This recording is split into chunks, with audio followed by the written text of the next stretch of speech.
Welcome to Birding for Beginners. Today we've got a different bird. We've got one of the taller birds there is, the grey heron.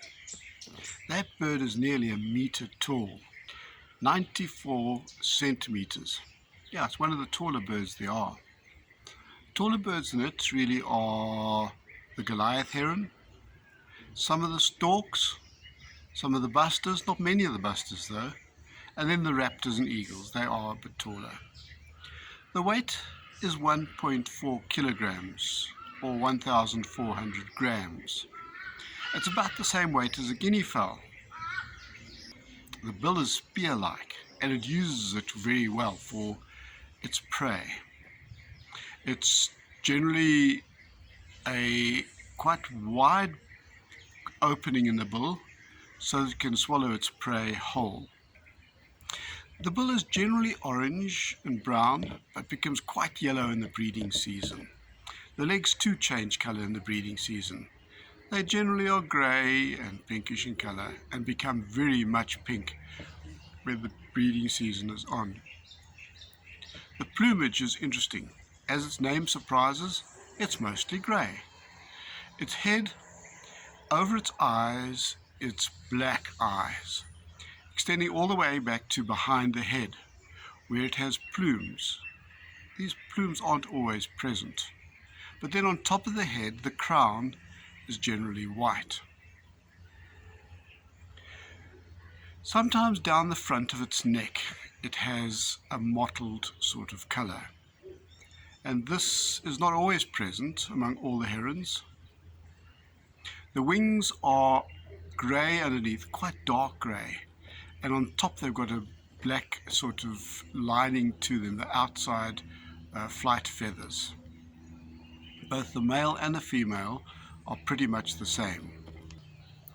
This bird prefers water or water areas, like the edge of a lake or a pond. And in urban areas it likes the fish pond. Now that's not very nice for the gardeners, which have particularly their expensive koi's eaten. They can swallow up well over half a kilogram of fish at a time, and that can, in koi's, cost. Its habitat has been growing over the years, interestingly. This is mainly due to the farmers building dams and irrigation ponds and things like that. So in the drier regions where it was absent, it is now more abundant. It is most abundant down this eastern side and the southern part of South Africa. The Karoo regions, it's there, but it's not that abundant because it's drier there. The food it eats is mainly fish, and often it spears its fish with its sharp spear-like bill, and then it swallows it whole, head first, so the spines don't stick into it. It also eats small reptiles, snakes, insects, mollusks, and other small mammals as well. It calls mostly while flying. It flies with its neck pulled back, not like the storks. They fly with their head and neck pointed straight forward. The nest is quite high off the ground, about 1.82 meters plus off the ground, and the male brings in sticks and the female does the building. If the sticks are too long, she just breaks them and puts them into place. In the center of this mass of sticks is where she builds a smaller area that is lined with softer material for the eggs and the chicks. This bird is easily confused with the black-headed heron as well. Let's go through some of the similarities and differences. On the black-headed heron, the whole head is black. Behind the ears, on the grey heron, it is white.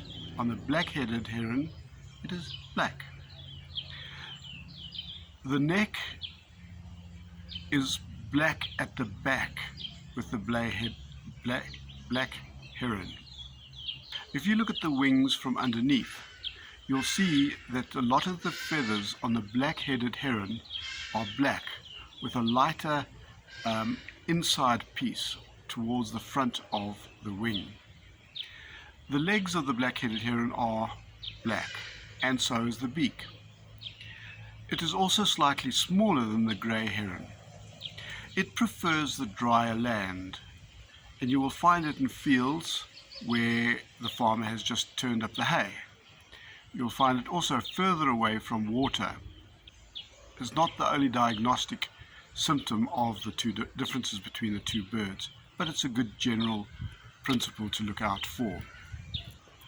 I have seen a video on YouTube where a grey-headed heron has swallowed a small rabbit whole. I'm not going to post it here because it's a bit, but you can Google it and find it for yourself. Thanks for watching. Bye.